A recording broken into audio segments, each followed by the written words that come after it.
ወደ ሀገራችን ጉዳይ የመጀመሪያው ወሬ በጣም ያሳቀኝ ያዝናናኝ ነው። ፍርድ ቤት ውስጥ ወንጀል ሰርቶ የቀረበ ግለሰብ ነው። ሰው ነው ብሎ ጠበቃው ለዚህ ሰውዬ ጥብቅና ሊቆም ፍርድ ቤት ይዞት ሄደ። አይ ቲንክ አልሰማችሁኝ መሰለኝ። አስተካክዬ ደግሞ ወንጀል ሰራ ልጁ። የግድ ጠበቃ ስለሚያስፈልገው አቃቤ ሕግ ተከሷል። በአቃቤ ሕግ ከሱታል። ሰው ሊከላከልለት ጠበቃው አንቀጽ እየጠቀሰ ምናምን ሊከራከር ቦርሳውን ይዞ ምናምን ፍርድ ቤት ይሄ ልጅ ይዞ ከራሱ ጠበቃ ላይ ስልክ ሰርቆ ተያዘ ብላችሁ ታምናላችሁ?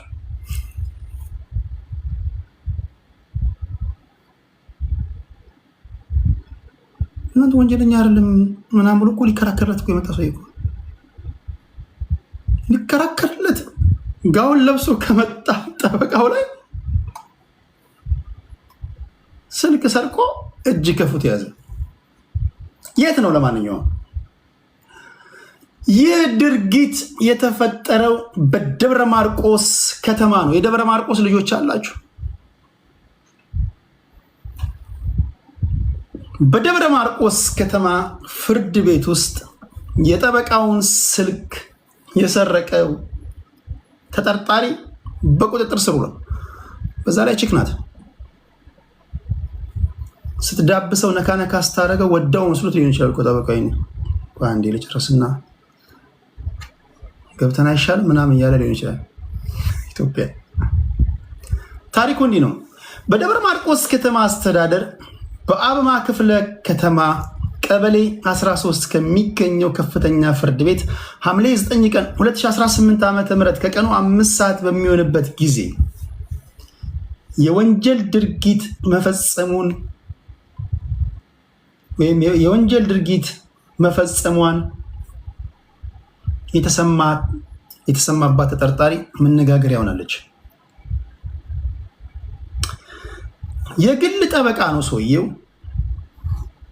ስራውን ጨርሶ ጋውን በማውለቅ ላይ ያለ ጉዳይ ለማስፈጸም የመጣችው ተጠርጣሪ ከጠበቃው ጋር ሆና ከጠበቃው ቴክኖ ሞባይል ሰርቃ ብትሰወርም በፖሊስ ከአካባቢው ማህበረሰብና በወቅቱ ከነበሩ የህግ ባለሙያዎች ያገኘውን መረጃ መሰረት አድርጎ ፖሊስ ባከናወነው ጥልቅ ፍተሻ ፖሊሶች ጥሩ ነው እንዲህ ያሉ ሰዎችን ተከታትላችሁ ምናምን ትይዛላችሁ። ፕሊስ የፖሊስ አካላቶች ዜጎቻችን ሲታገቱም ተከታትላችሁ ያዙ። አጋቾችን ጥሩ ነው። በካሜራ በዚህ ገብቶ በዛ ተያዙ ምናምን ትላላችሁ። ዜጎች ሲታገቱ አጋቾችን ቶሎ እጅ ከፍንጅ መያዝም ይልመድባችሁ።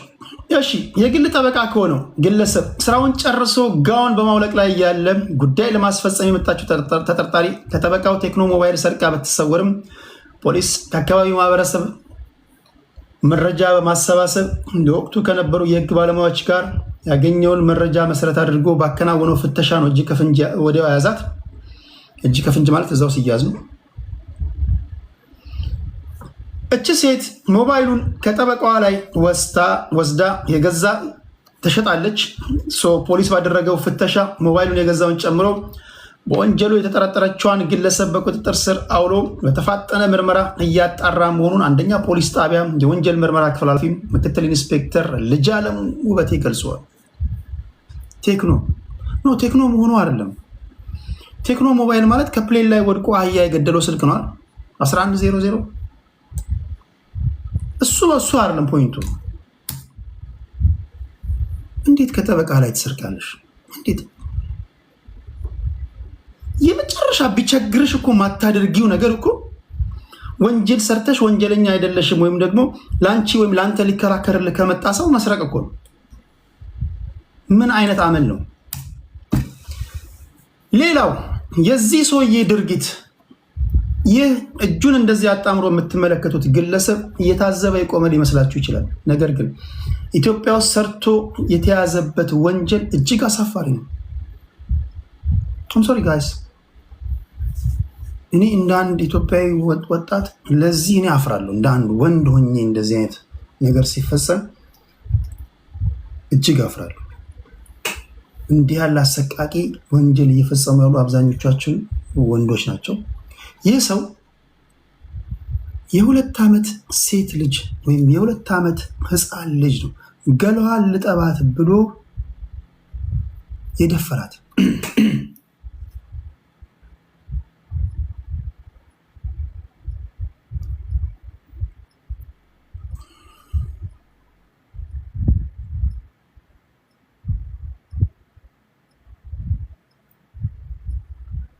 ምንድን ነው የሚባለው?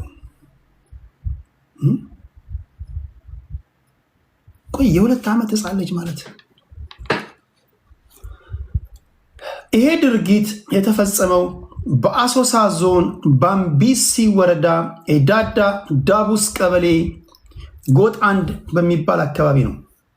ይህ የምታዩት የወንጀል ድርጊቱን የፈጸመው ግለሰብ ቀደም ሲል የነገርኳችሁን ወንጀል የፈጸመው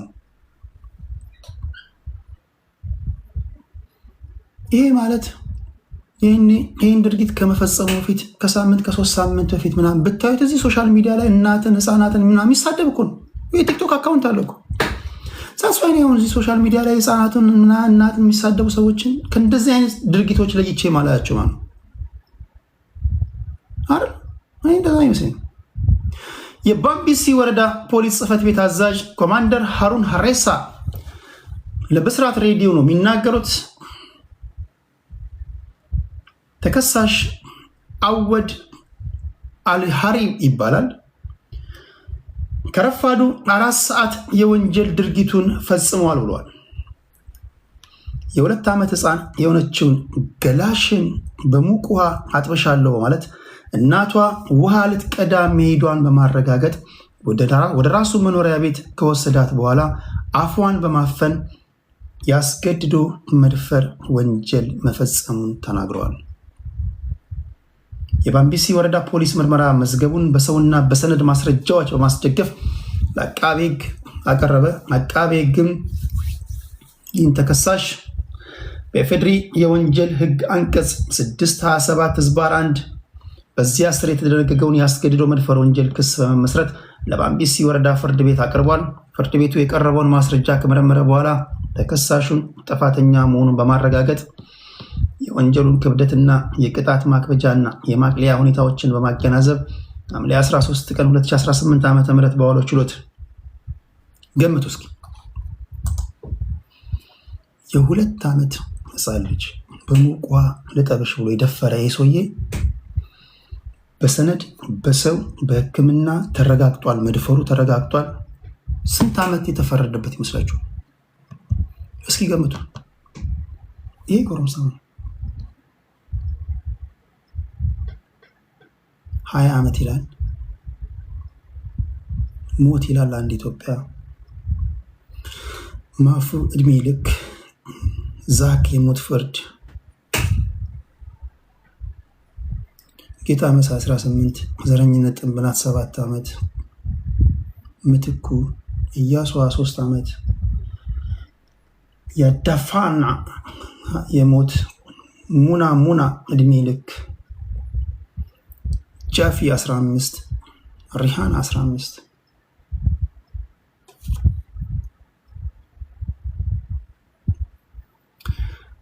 ፍርድ ቤቱ ግራ ቀኙን ተመልክቶ 19 ዓመት ነው የፈረደበት። 19 ዓመት።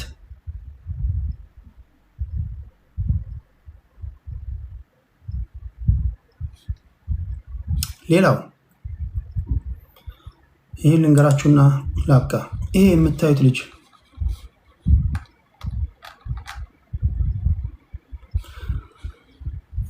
የ15 ዓመት ሴት ህፃን ልጅ። በተለይ ወላጆች እንዲህ ያለ ዜና ስትሰሙ በተደጋጋሚ ጊዜ ልጆቻችሁን ከእግዚአብሔር በታች ከፍተኛ ጥንቃቄ አርጉላቸው። በተለይ ኢትዮጵያ ውስጥ ጋይስ፣ እኔ ልጅ የለኝም። ሴት ልጅ ሲኖረኝ ወንድ ልጅ ሲኖረኝ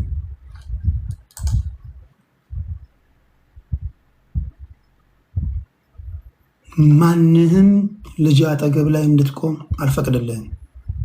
አምሶሪ አም ሶሪ እኛ ጎረቤቶቻችን ምናምን ያሳደጉናል። አሁን ሰዎቹ ወጣቶቹ ጎረምሶቹ ምን እየበሉ እንደሆነ አይታወቅም ወይ? ዜናዎችን አሁን እየሰማን ምናምን ከዚህ ቀደም የነበረ ነው። በእርግጥ ከዚህ ቀደም እንዲህ ያለ ነገር የነበረ ነው። ማህበረሰቡ እንደምታውቁት እንዲህ ያለ ነገር ያዳፍናል። ይሄ ደፋሪ የሚያበረታታ ማህበረሰብ ነው። ከመደፈሩ ይልቅ የኛ ብሔር ነው የኛ ብሔር ናት ምናምን የሚል ነው አይደል? እንዲህ ነው እኮ ልጅን ይዘሃት ካየው አቅፈሃት እየሳምክ ምናምን አንገትህ ተቆረጠ፣ ሰውነትህ ሌላ ቦታ፣ አንገትህ ሌላ ቦታ፣ በቃ እንደዛ አንገትህ ተቆረጠ ወደክ እንደዛ አላደርግም። ምንድን ነው የሚሻለው? አይዶን መከሩበት። እጅግ አስከፊ ነገር ነው። የምሰማቸው ነገሮች በጣም አስከፊ ናቸው። ይሄ የ15 ዓመት ህፃን ልጅ እየደፈረ ያለ እናት መጣች። ልጄን ብላ ጮሃ ያዘችው። እናትየውን በስለት ወቅቱ ገደላት ነው የሚለው ዜናው።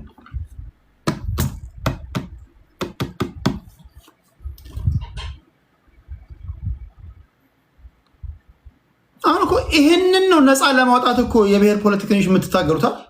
ነፃ እናውጣው።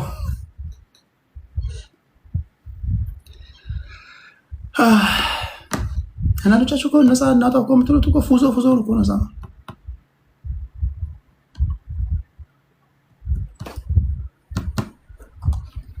እስቲ ምን ያህል ተፈረደበት? የ15 ዓመት ልጇን እየደፈራት ደርሳ ልታስጥለው የሞከረች እናት በስለት ተወግታ በዚህ ሰው እየተገላለች። ይህ ድርጊት የተፈጸመው በኮንታ ልዩ ወረዳ እዛ ነው። ተከሳሽ አብርሃም አመለ ቦንጆሬ ይባላል። እኔ ፊቱን ሳይሆን አድርጎታል ያልኩት፣ ፊቱን ሳይ በቃ አይም አድርጎታል ነው ያልኩት።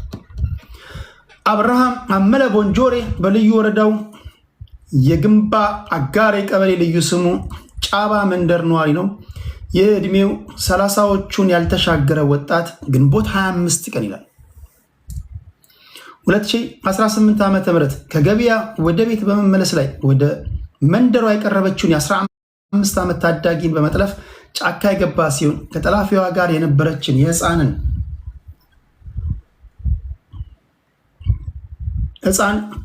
ጥቆማ መነሻ በማድረግ ልጄን እያለች እናት ወደ ጫካ ገባች። ስትገባ ይህ አሰቃቂ በሁኔታ እየደፈራት ነበረ። ልጄን ብላ ስትተናነቅ ቢያዘው ስለት ነው የገደላት። ፖሊስ በአሰቃቂ ሁኔታ ይላል። ከዚህ በኋላ የጠለፋትን ልጅ አስገድዶ መድፈሩን አላቆመም፣ በዛው ቀጠል ይላል ፖሊስ። ከምስክሮችና ከአቃቤ ሕግ መረጃ መነሻ መሰረት በ3 ወንጀሎች ማለትም በአንደኛ ክስ በጭካኔ መግደል ወንጀል፣ በሁለተኛ ክስ ጠለፋ የፈጸመ በመሆኑ ተረጋግጦ ፍርድ ቤቱ ውሳኔ ሰጠውኝ አለ። በመሆኑም የኮንታ ወረዳ ከፍተኛ ፍርድ ቤት ሐምሌ 1 ቀን 2018 ዓ.ም ባስቻለው ችሎት ተከሳሽ አብርሃም አመለ በፈጸማቸው 3 ከባድ ወንጀሎች ምክንያት በሞት እንዲቀጣ መወሰኑን ብስራት ሬዲዮ ተናግሯል። በሞት ማለት ያው የግድ ፕሬዚዳንቱ መፈረም አለባቸው። የሶሻል ሚዲያ ላይ ያላችሁ እዚህ ሶሻል ሚዲያ ላይ ያላችሁ እንቶ ፈንቶ እያወራችሁ ከምትሉ የእንትና ዳሌ የእንትና ጦት ማስያዣ የእንትና ሸቀጥ ምናምን ያልክ ከምታወራ 5ም 50ም ሰው 1000 ምናምን ይዛችሁ በተለይ እንዲህ ባሉ ጉዳዮች ላይ እያነበባችሁ መንግስት ላይ ጫና ማድረግ አለብን። እንደዚህ ያሉ ሰዎች ሲሪየስ የሆነ እርምጃ የኛ ህዝብ ይኸውላችሁ የኛ ህዝብ ከለቀቀው አደገኛ ህዝብ ነው።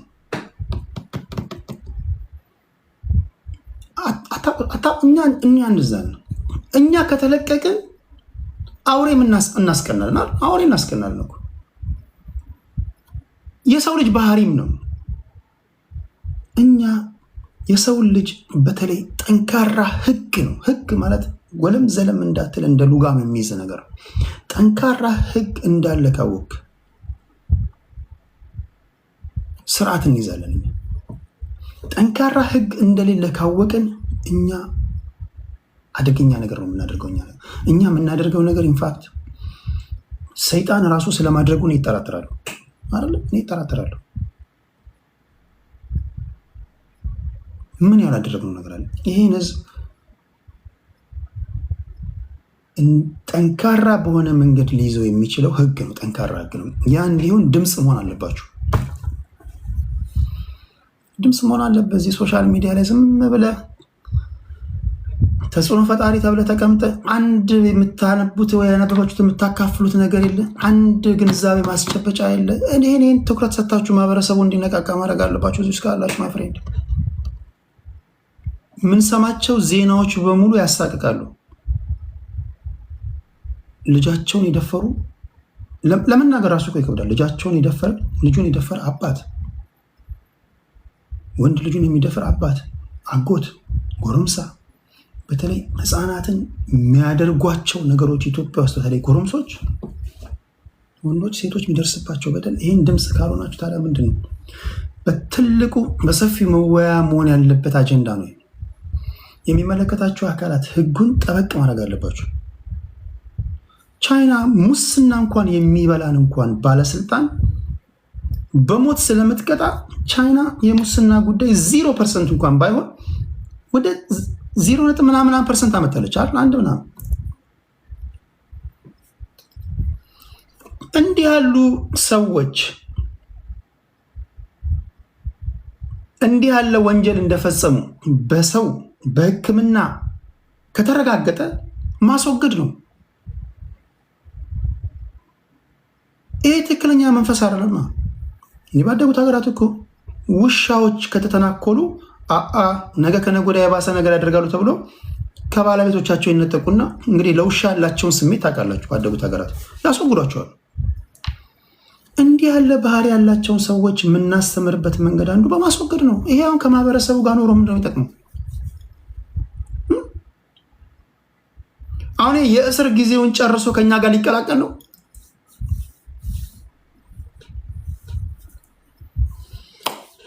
ጠንካራ ህግ ያስፈልጋል።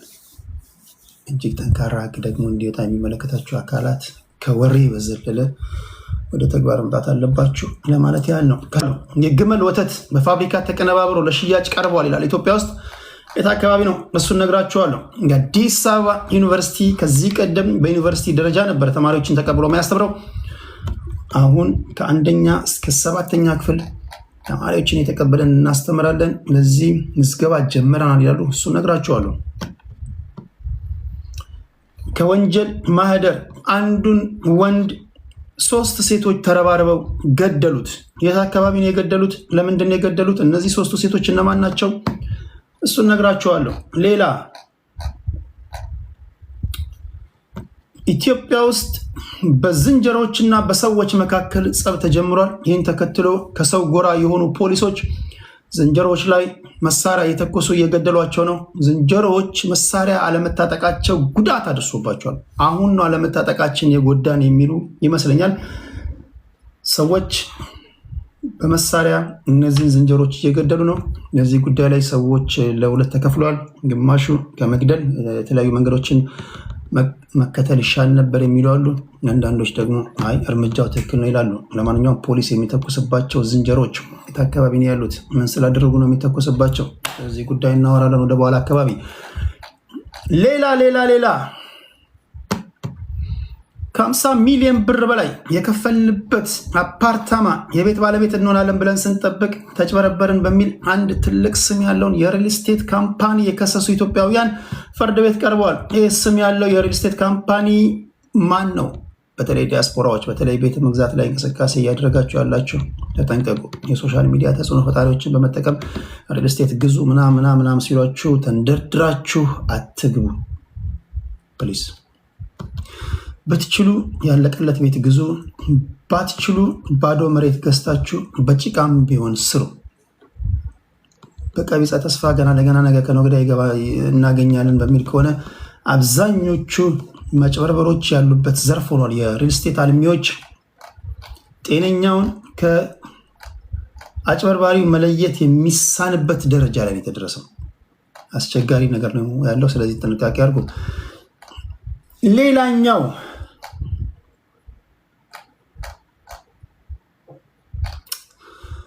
ኢትዮጵያ ውስጥ እየተባባሰ የመጣ የኦንላይን ማጭበርበር አለ። በተለይ እንዳትጨበረበሩ ተጠንቀቁ። በማህበራዊ ሚዲያዎች የውጭ ሀገር ዜጋ ነኝ፣ ውጭ ሀገር እኖራለሁ በሚል እንዲሁም ደግሞ እጅግ አስቂኝ በሆነ ሁኔታ በዚህ ዜና እንኳን እኔ የተረዳሁት የእኛን ስግብግብነት ነው። በነገራችን ላይ አበሻ ብዙ ጊዜ የሚጨበረበረው ስለምንስገበገብ እኮ ነው። ልብ ብላችኋል? እስኪ ተጨበረበርኩኝ የሚለውን አበሻ አድምጡት። አይነግራችሁም እንጂ ጠልቃችሁ ስትወረብሩ መስገብገቡን ታያላችሁ። ለሰው አማክሩ። ለሰው ካማከራችሁ ምናምን ቆይ ምናምን ሊጠቀሙ ለሰው ማማከር ጥሩ ነው። ሁለተኛ አገኘን ትላላችሁ። አፈስን ስትሉ ትታፈሳላችሁ። አሁን ድሮ ቀርቷል። ሎተሪ ምናምን ያሳያችሁ ነበር። እነዚህ አለባበስን አነጋገርን ምናምን የከተማ ልጆች ይጫወቱብን ነበር። ዋቴ ምናምን ይሰሯችሁ ነበር። አሁን ያ ሲባናል በሌላ መንገድ መጥተዋል። ውርስ እናወርሳችሁ ምናምን በሚል በሚሰራ እጅግ አስገራሚ በሆነ ድራማ ነው። አብዛኞቹ ደግሞ የሚጨበረበሩት ከሀገር ውጭ ያሉ ናቸው። ኒውዮርክ ላይ ሆነ ካልሰለጠንክ፣ አሜሪካ ተቀምጠ ካልሰለጠንክ፣ ዩሮፕ ላይ ሆነ ካልሰለጠንክ የት ነው የምትሰለጥነው? ማይ ፍሬንድ። አንዳንዱ እኮ እንደውም አገር ቤት እያለ ይሻላል እኮ። አንዳንዱ ሲሰድድ ፋራ የሆነ ለባሳር ሀገራቱ በጣም የሰለጠኑ ሰዎች ጋር ምናምን ያቀራረባቸዋል። ለቴክኖሎጂ ትቀራረባለህ፣ ዜና ትሰማለህ፣ የምትበላው ምግብ፣ የምትተነፍሰው አየር ምናምን ስማርት መሆን ወይም ደግሞ ስማርት ሆናለህ ተብሎ ሲጠበቅ አብዛኛው የዞረበትና ንክር ለምንድን ነው ዲያስፖራ የሆኑ? ሁሉንም ማለት ያደርም አብዛኛው ምንድን ነው ታጭበረበር ስትረስ ምናምን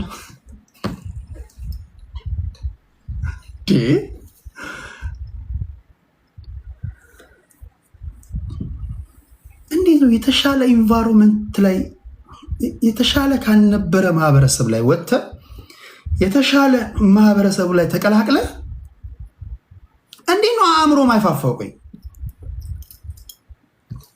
በብዙ ነገር እኮ ነው ማያ። በብዙ ነገር ስታየው አገር ቤት አርቆ ሀሳቢ የነበረው ሰውዬ ከሀገር ቤት ሲወጣ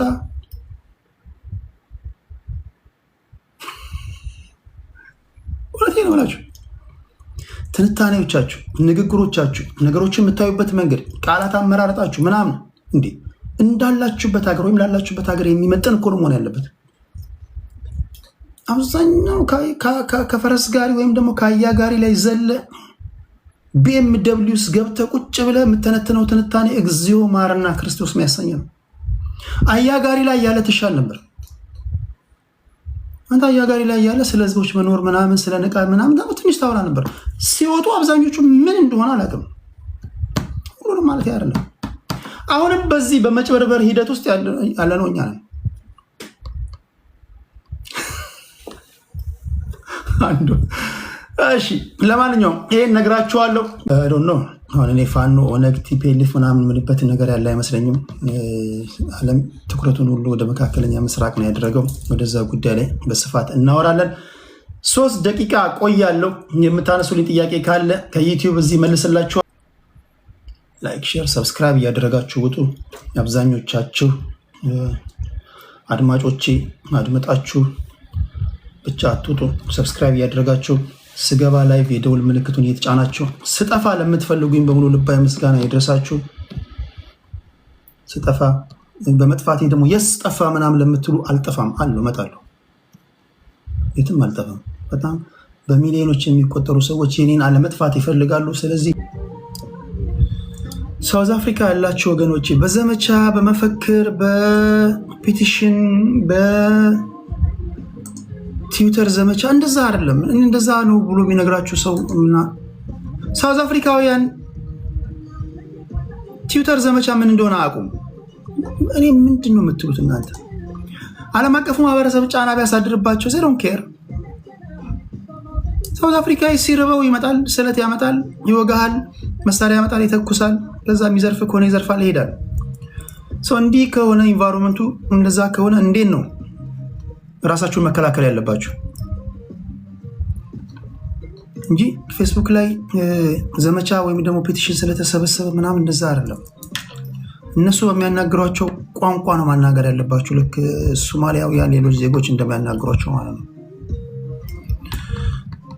እሺ እስቲ ና ወንድሜ 5 ደቂቃ ልስጥህ። እሺ ወንድሜ።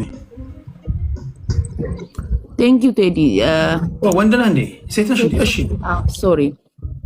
ይኸውልህ እኔ ደቡብ አፍሪካ እኖር የነበርኩ ልጅ ነኝ፣ ግን አሁን ካናዳ ላይ ነኝ ያለሁት። ግን ሳውዝ አፍሪካ ላይ ከሎኬሽን ጀምሮ እኖር ስለነበርና በኢትዮጵያ ኮሚኒቲን በብዙ መንገዶች ሰራ ስለነበረ ያለውን ነገር አውቃለሁ።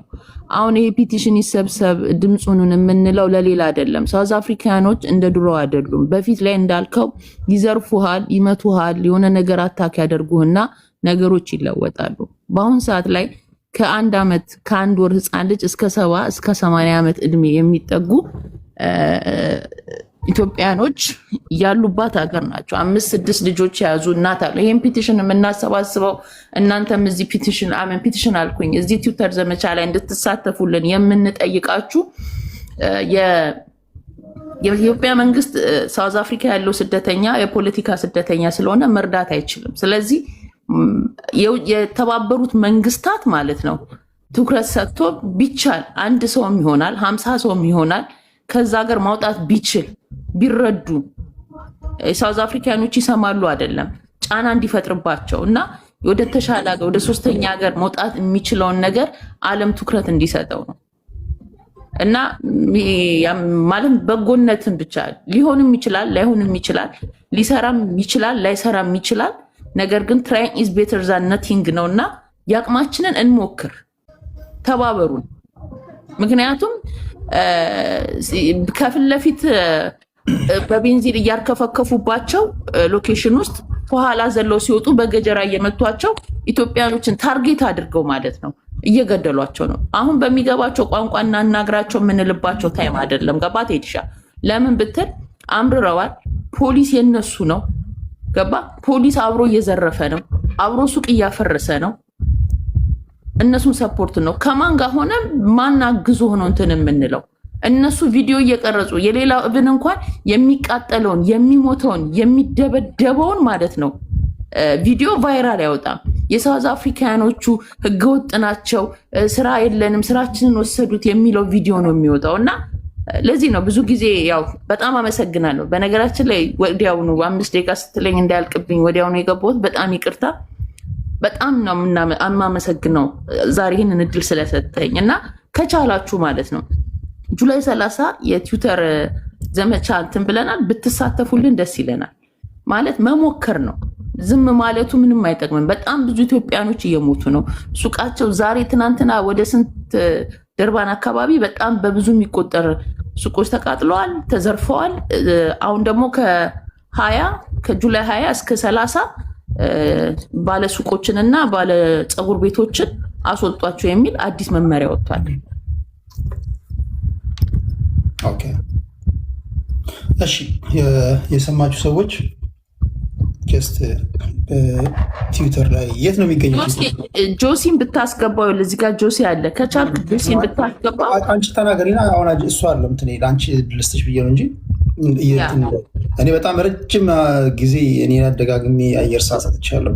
በአይ ነው ፎሬን ሚኒስትር አቶ ነቢያት ጌታቸውም እዚህ ሰምተው መግለጫ የውጭ ጉዳይ ሚኒስትር እስኪያወጣ ድረስ ማድረግ ችለናል። በጣም ድምፅ ሆኛለሁ። እኔ መሰለኝን ትንታኔ ያስቀምጫለሁ። አሁን የትዊተር ዘመቻ ተከፍቷል ደግሞ ካላችሁ እሱን መረጃ ንገሪያቸውና የት እንደሚገኝ አድራሻውን ንገሪያቸው። እዛ ሄደው ማድረግ ያለባቸው ሊንኩን የሚያገኙበትን መንገድ ንገሪያቸውና እናደርጋለን።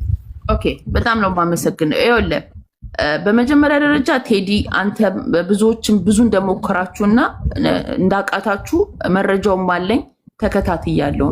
ሰው ልጅ ያቅሙን ያህል ነው የሚያስበው፣ ያቅሙን ያህል ነው። አንዳንድ ሰዎች ነገሩ በትክክል የገባቸው ችግር የደረሰባቸው አሉ፣ ችግር ያልደረሰባቸው አሉ።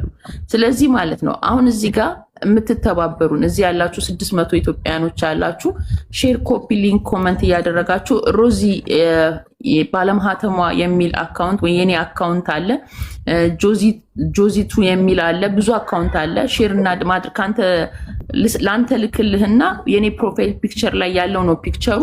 ጁላይ 30 ማለት ነው ሁላችንም በአንድነት ለተባበሩት መንግስታት ለነ ቴዎድሮስ አድሃኖም ታግ እያደረግናቸው ከቻልክ አንድ ቪዲዮ ብሰራልን አስቸግርሃለሁኝ የምትችል ከሆነ አንድ ማለት ዛሬ ሳይሆን አንድ መረጃውን በደንብ ለአንተ በውስጥ ልክ የለን በደንብ እንድታስረዳቸው ማለት ነው። አሁን እዚህ ጋር እንዲህ ነው ብለን ላይመጣ ስለሚችል በጁላይ 30 ሁላችንም በአንድነት ኢትዮጵያውያኖች፣ ኤርትራውያኖች በማንኛውም ማለት ሌላም ቋንቋ እንሰራለን፣ በእንግሊዝኛም እንሰራለን።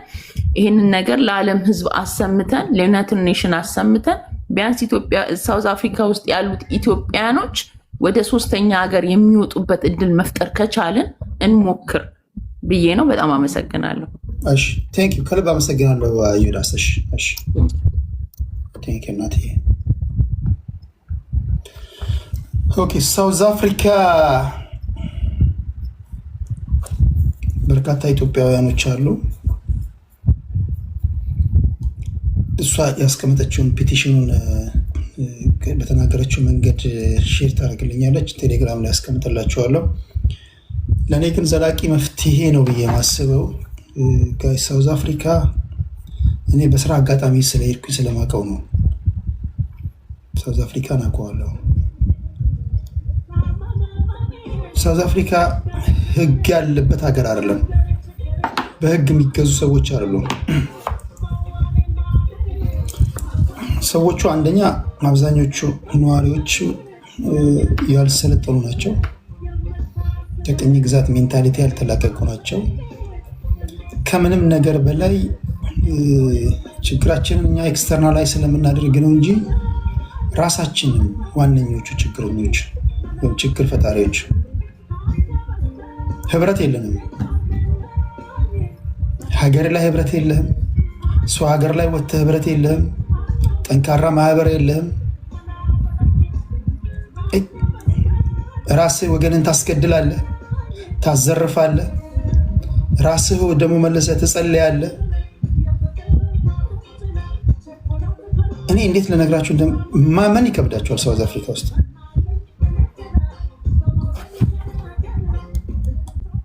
ቆሞ ሲጸልይ ሲዘል ምናምን ያያችሁት ሰውዬ ከሰዓት ሰው ያስገድላል፣ ሰው ያዘርፋል። ውሸቴ ነው። ወገንን አታስገድልም። በነገራችን ላይ እስከ ቅርብ ጊዜ ድረስ ሳውዝ አፍሪካ ውስጥ ያሉ እነዚህ ጥቁሮች ኢትዮጵያውያንን ያከብሩ ነበር። ኢትዮጵያውያንን መንካት ይፈሩ ነበር። እኛውን ያለማመድ ናቸው። እኛን መግደል ምንም እንዳልሆነ ያስተማርናቸው እኛ ነው። ትዊተር ዘመቻ መቻችሁ። ግን ቁጥር 1 ኢትዮጵያውያኖችን የምታስገድሉት ራሳችሁ ናችሁ። ራስን እርስ በርስ የምትገዳደሉ 50 ማህበር አለ። ተሰደብ የሄድክበት ሀገር ላይ እንደ ኢትዮጵያዊ ብሔርን ትተህ እንደ ኢትዮጵያዊ መተባበር ሲገባ ብትችል ከኤርትራውያን ጋር ብትችል ሶማሌዎች እንደኛ አይገደሉም። አንድ ሶማሌ ተገደልኩኝ ብሎ ሲያለቅስ ሰምታችሁ ታውቃላችሁ?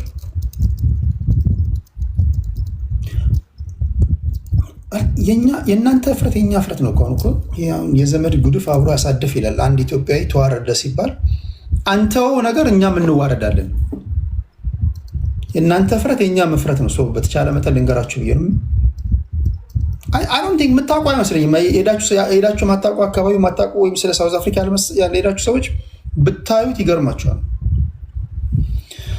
ስለዚህ እኛ ህብረት ካልፈጠርን፣ እኛ ካልተጋገዝን፣ እኛ እርስ በርሳችን ካልተደጋገፍን፣ ሰርቶ ለፍቶ እግዚአብሔርን በመፍራት ህይወት ውስጥ ተመላልሶ ያከማቸውን ንብረት እያዘረፍክ ማዘረፍ ብቻ አይደለም ተኩሰ እያስገደልክ ዩቲንክ አንተ ሰላም የምታገኝ ይመስላል? ሶሪ ሁላችሁንም እያልኩኝ ያለም እዚህ ውስጥ ጻድቆች አላችሁ፣ መልካሞች አላችሁ። ያስደፈረን ያዋረደን የራሳችን ስራ ነው። ታዲያ ለማን ነው አቤት የምትለው? ማመን ይከብዳቸዋል። ሳውዝ አፍሪካ ውስጥ ያለ የኢትዮጵያዊ ብዛት ማመን ይከብዳቸዋል። እንደኛ በስተን እንዲህ ከምንዋረድ ትንሽ ሆነን ብንከበር ይሻል ነበር። የእኛን ያህል ሩብ እንኳን ብዛት የሌላቸው ሀገሮች አይደፈሩም። ጆበርግ ሄዳችሁ ጂፒ አካባቢ ላይ ብትሄዱ ሙሉ ጆሃንስበርግ ከተማ የኢትዮጵያውያን ከተማ ነው ይመስላችሁ። ዜጎችን የምታዩት በስንት መከራ ነው። ጠቅላላ ኢትዮጵያዊ ነው። ትላንት ከትላንት ወዲያ እነዚህ ሌቦች ይገሏቸው የነበረው ገጠር ውስጥ ነበር፣ ሎኬሽን ውስጥ ምናምን።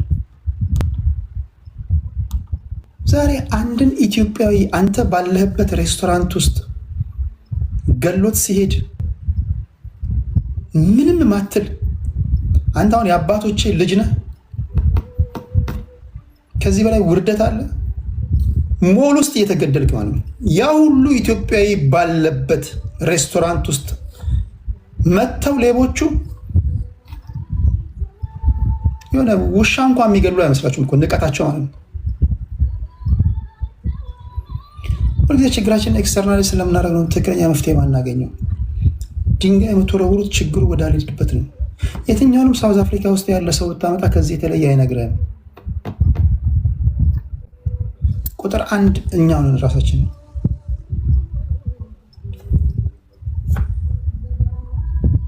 በጣም ምስኪኖች ናቸው። የሚገርም ነገር እኔ አሁን ሳውዝ አፍሪካ ውስጥ የሚኖሩ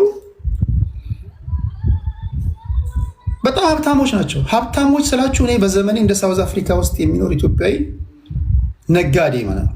ሁሉንም እያልኳል ነጋዴ ሀብታም የትም ዓለም ላይ የለም። እኔ ኢትዮጵያ ብሔራዊ ቡድን ለአፍሪካ ዋንጫ አልፎ ለመዘገብ በሄድኩበት ሰዓት ከዛ ኢትዮጵያ ብሔራዊ ቡድን ተቀጥቶ በፊፋ አንድ ግለሰብ ነው አራች ናት እንደ እኔ ከፍላታለሁ ምናምን ብሎ ስንት ነው $40,000 ምናምን በወቅቱ ነው እላችሁ። ኧረ እኔ ከፍላታለሁ ምናምን ብሎ ነው የከፈለው። ማን የሚባል ሀብታም ነው ስሙ ጠፋብኝ። እግዚአብሔር ከተማውን ሀገሪቱን አሳልፎ ሰጥቷቸው እርስ በርስ ይገዳደራሉ። አንድ ኢትዮጵያዊ ሳውዝ አፍሪካ ምድር ላይ ራስ ኢትዮጵያዊ ጠቆመ ካላስገድልከው በስተቀር አይገድልም። ውሸት ነው የምትለኝ ከሆነ እናትህ የወለደች ናና ከኔ ጋር ተከራከር። ውሸት ነው የምትለኝ ከሆነ አንድ ኢትዮጵያዊ ወገኖቻችን እናንተ ካልጠቆማችሁ በስተቀር አይዘረፍም።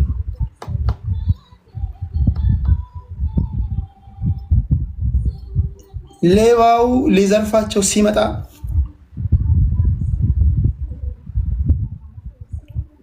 አማርኛ አስተምረውት ነው ሌባውን ራሱ ኢትዮጵያዊ ቤት የሚልኩት። ምሳሌ እቁብ ይደርሳቸዋል። እቁብ ሲደርሳቸው ጥቁሮቹ እቁብ ምን እንደሆነ አያውቁም። እኔ ዝም ብዬ ማደምጣችሁ ምናምን እንጂ ችግሩ እሱ አይደለም። ሌቦቹ እቁብ ሲደርሳቸው ሽጉጥ ይዘው አቀባብለው በራችሁን ሰብረው ገብተው እቁብ እያሉ ነው የሚደቅኑባቸው። እቁብ የሚለውን ቃል ያስተማሯቸው ራሳቸው ኢትዮጵያውያን ናቸው። ውሸቴን ነው።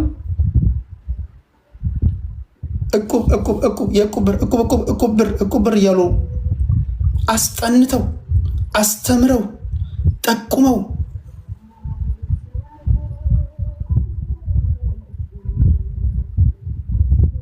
እና ንጹሐንን አስገድለ በሀቅ የሚሰሩትን የስንቱ ደም ደመከልብ ሆኖ አንተ ሰላም ልታገኝ ትፈልጋለህ? የንጹሐን ደም ይጮሃል። እኔ በዛ ምናለሁ። የአቤል ደም ወደ እግዚአብሔር እንደሚጮሁ ሳውዝ አፍሪካ ምድር ላይ ለሀቃቸው ሲሰሩ እግዚአብሔርን በመፍራት ሕይወት ውስጥ ሲመላለሱ የነበሩ ሰዎች ያስገደላቸዋቸው፣ ያዘረፋቸዋቸው የነሱ ደም ይጮሃል። አምናለሁ በእግዚአብሔር። ምድር ላይ እስካለ ተቀዝባዥ ትሆናል። አይ ዶንት ኖ። ስለዚህ በዚህ መሀል ሰብስቤ መወቅትህ ጻድቁንም ኃጢአተኛውንም ለራስህ ስትል ህብረት ፍጠርና ጠንካራ ሁን። ለራሳችሁ ስትሉ ብሔርን አሽቀንጠረጠረ በኢትዮጵያዊነት በአንድ ሀገር ሰው ዛሬ እንደ ሀገር እየተሰበሰበ ባለበት ሰዓት ላይ ያሳፍራቸዋል እኮ። በቀበሌ ይሰበሰባሉ፣ በሰፈር ይሰበሰባሉ፣ በእንትን ይሰበሰባሉ እና ላትሞት ነው እንዴ? ሀቁ ይሄ ነው። ውሸት ነው የምትለኛለህ? ውሸት ነው የምትለኛለህ? የእኛን ያህል ሳውዝ አፍሪካ ምድር ላይ የተናቀ የለም። እንደ ብዛታችን መጠን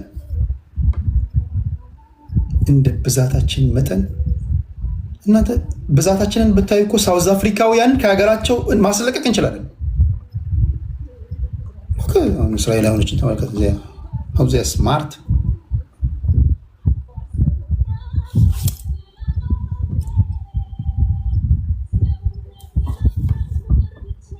ኮንትሮል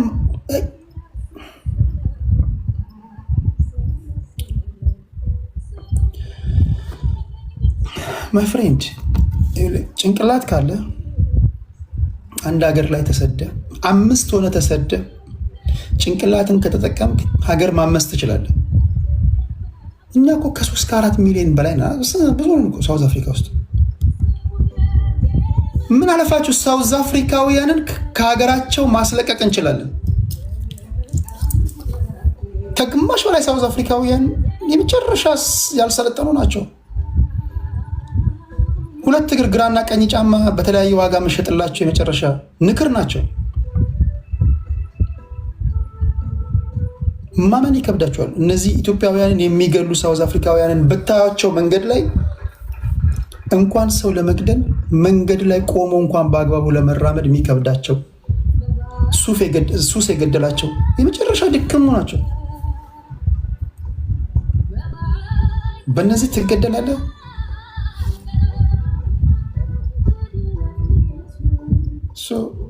ቁጥር 1 እነዚህ ሌቦች ዝርፊያ፣ ግድያ ያስተማራችኋቸው እናንተ ናችሁ። ውሸቴን አይደለም።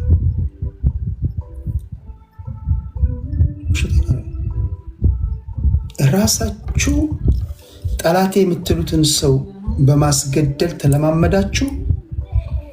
እዛ ደግሞ ሰው ሌላውን ስታስገድሉ ሌላው ደግሞ እናንተን እያስገደለ እንደዛ ቼን ሆነ። አሁን በደም እንደዚህ ተቀባብ አይታችኋል። እያንዳንዱ ሞቶችን እንትና ለምን ተገደለ ከተባለ እንትና በእንትና መገደል ልጁ ስላለበት ነው። እንትና ለምን ተገደለ በእንትና መገደል ልጁ ስላለበት ነው። እንትና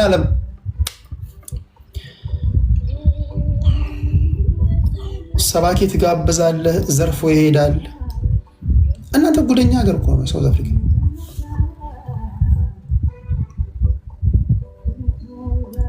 ጆበርግ ላይ ቆመን ጋዜጠኞች ተሰብስበን እንደዚህ እያወራ አንድ ጊዜ የሆነ ሰባኪ መጣና ነብይ ነው 11 ሚሊዮን ራንድ ነው ይዞባቸው ሄደው ሰባኪ ማለት ነው። ተነስ እያለ ስም ይጠራል። ምስኪን ናቸው። በነገራችን ላይ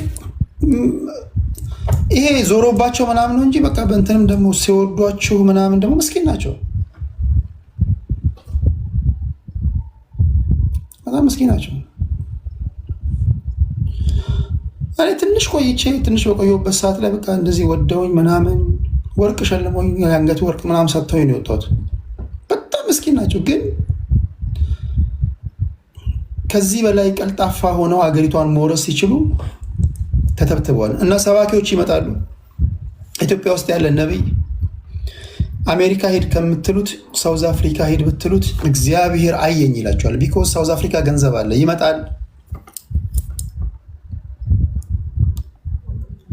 ሰው ሲያስገድል፣ ሲዘርፍ፣ ሲያጨበረብር የነበረውን ሰውዬ ተነስ ይለዋል። ገና ለገና ብር እንዳለው በቃ ብር ያለበት አካባቢ ነው። እግዚአብሔር በጀመርከው የጽድቅ መንገድ ተመላለስ ይላል። ሰውየውን እኮ አስገዳዩን እኮ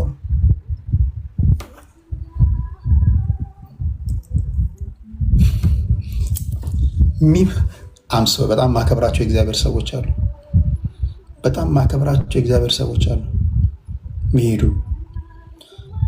አብዛኞቹ እነዚህ አፈጮሌና አጭበርባሪ ነቢያቶች በነፍሳቸው ነው የሚጫወቱት። ተነስ ይሏል፣ ጥግላ ያለውን ይነሳል። ዋና አዘላይ፣ አስገዳይ፣ አጭበርባሪ መርገምት የሆነው ሰው ተነሱ። ልጄ ሆይ ይልሃል የሰራዊት አምላክ እግዚአብሔር፣ በያዝከው የጽድቅ መንገድ ተመላለስ እንዳታቆም ይልሃል። ብዙ ተተናኳሾች ቢተናኮሱ አንተ ግን ቀጥል ይልሃል። እንደዚህ ቃል ነው የሚወጣበት። ላስገድድ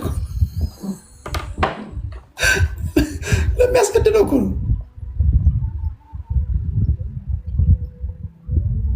አሁን በዚህ ውስጥ እግዚአብሔር ምን ይላል?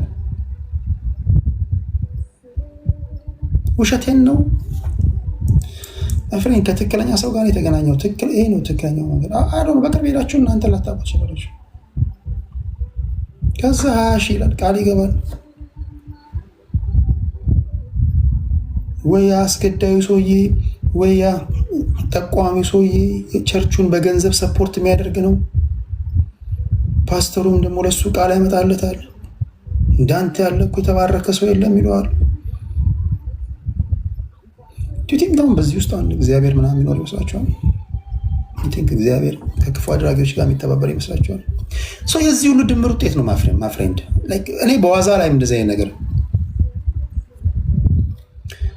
ክፉ በክፉ ሳይቀጣ አልፍም ይላል እግዚአብሔር ቃል። ምን ብታሽሞነሙኑ ቃላቶቻችሁን ሰውን ትሸውዱ ይሆናል፣ እግዚአብሔርን ግን አትሸውደውም። ማይ ፍሬንድ እግዚአብሔርን አትሸውዱትም። እኔ በተሰጠኝ ዝም ስነግራችሁ መጀመሪያ ተንበርክካችሁ እግዚአብሔርን ይቅርታ ጠይቁ ከልባችሁ። እግዚአብሔር አሳልፎ የሰጣችሁ ምድር ነው። ሁለተኛ ብሔራችሁን፣ ሰፈራችሁን፣ ጎጣችሁ ምናምታችሁ በኢትዮጵያዊነት ህብረት ፍጠሩ። ጠንካራ ህብረት ፍጠሩ። ኮሚኒቲያችሁን አጠንክሩ። እኛንም ጋር እየጋበዛችሁን እየመጣን ምናምን አስጎብኙን ምናምን እንጂ በ50 በ60 ሚሊዮን ህዝብ ውስጥ 120 ማህበር መስረተ አንደኛው ከአንደኛው ጋር ጠላት ሆነ። እንዴት ነው? በየአመቱ እኮ ነው የሚገደሉት። አሁን ዘኖፎቢያ ወይም ስደተኞችን ጠል መንፈስ ከአመት ወደ አመት አይታችሁ ከሆነ እየጠነከረ ነው የመጣባቸዋል። ሲሻሻል አይታችኋል። እኔ ስለ ዘኖፎቢያ መናገር ከጀመርኩ ራሱ እኔ ብቻዬን እንኳን 10 ዓመት ይሆነኛል። እርግጠኛ ሆኜ የምነግራችሁ በሚቀጥለው ዓመት ከዘንድሮ የከፋ ነው ደግሞ የሚሆነው። አንደኛ የዓለም ኑሮ ውድነት ምናምን ነባራዊ ሁኔታ እያያችሁን አሁን አስከፊ ነገር እየመጣ ነው። ሳውዝ አፍሪካውያን ብር ካጡ ጭንቀት ነው የሚፈጥርባቸው። እዛን አንተ ላይ ነው እንዴታቸው ነው የሚሉት። የዘንድሮ ከሚቀጥለው ዓመት ከሚመጣው ዓመት ደግሞ እንደው የዘንድሮ ይሻላል። እየባሰ ነው የሚሄደው። ሰው ለራሳችሁ ስትሉ ቶሎ ብላችሁ ጠንካራ ህብረት ፍጠር። ከዚህ ውጭ ለመክር አልችልም። እንደ ያለ ምክር ማንም አይመክርም። ተረፈ እኔ አንተ ላሽሙን ምን ላስፈንጥዝ ምናምን ሌላ ነገር ልነግርህ እችላለሁ፣ ግን አይጠቅምም። ትክክለኛው ነገር ይሄ ነው ማይ ፍሬንድ። እሺ ሌላ ጥያቄ? ሌላ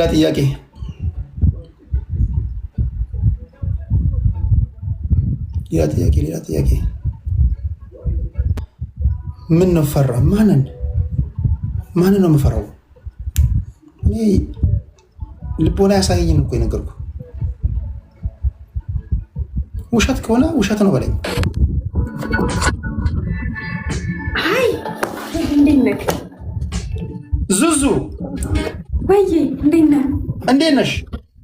አለሁ ደህና ነኝ። እንዴት ነህ? ሁሉ ሰላም ነው? ሁሉ ሰላም ነው። ሁሉ ሰላም። አንተ ጋር ምን ሆነሽ ነው ብራብሬ መሰልሽው? እኔ እንጃ ብራብሬ ነው እንደ የሚመስለው ነጭ አላውቅም። ኦኬ ነው። አሪፍ ነው። ሁሉ ሰላም ነው አለሁ ደህና ነኝ። እንዴት ነህ? ጠፋሽ? ጠፋ። አንተ ነህ የጠፋኸው? አለሁ በእናትሽ።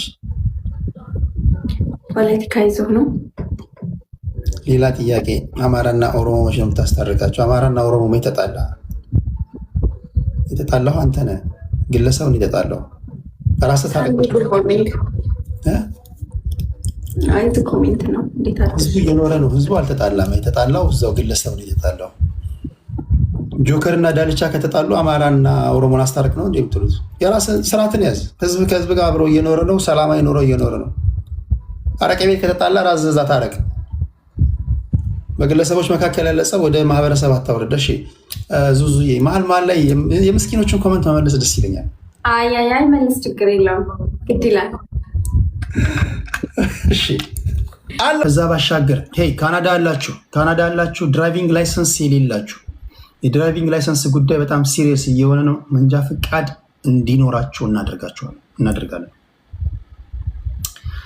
በሁለት አይነት መንገዶች መንጃ ፍቃድ ማግኘት ትችላላችሁ። ሀገር ቤት ታሽከረክሩ ከነበራችሁ ሀገር ቤት የምታሽከረክሩበትን ዶክመንት ወይም ደግሞ መንጃ ፍቃዶቻችሁን ታመጣላችሁ። ከዚህ ቀደም ቀጥታ ወደ ፉል ጂ እንድትሄዱ ይደረግ ነበር የጽሁፉን ፈተና ካለፋችሁ በኋላ። አሁን ያ በ1 ዓመት ተራዝሟል። ነገሮች እየጠነከሩ ነው። ምክንያቱም አንዳንድ ድራይቨሮች እንዲሁ ዝም ብለው በለብለብ መንጃ ፍቃድ እያወጡ እየተጋጩ ስለሆነ ማለት ነው። የጽሁፍ ፈተና ተፈተናችሁ ፉል ጂ እንድታገኙ እናደርጋለን። የመጀመሪያው ለልጆቻችሁ ለራሳችሁ ኦንላይን ኮርሱን ከፈለጋችሁ ኦንላይን ፓኬጆችን እንሸጥላችኋለን። አይ ኦንላይኑ ይብራብኝ ወይም ደግሞ ይቅርብኝ፣ ይብራብኝ የከተሜ ቋንቋ ነው። ኢንካር ትሬኒንጉን ብቻ ልውሰድ እና መንጃ ፍቃድ እንድናገኝ አግዘን ካላችሁ ያንን እናደርግላችኋለን። ቴዲ ሐዋሳን ኮንታክት አድርጉት 647-687-3534 647-687-3534 ደውሉልኝ፣ እናስተምራችኋለን። ደረጃችሁን የጠበቃችሁ ሹፌሮች እናደርጋችኋለን። አሪፍ ነው። ካናዳ ሆናችሁ መንጃ ፍቃድ የሌላችሁ አላችሁ። ቶሮንቶ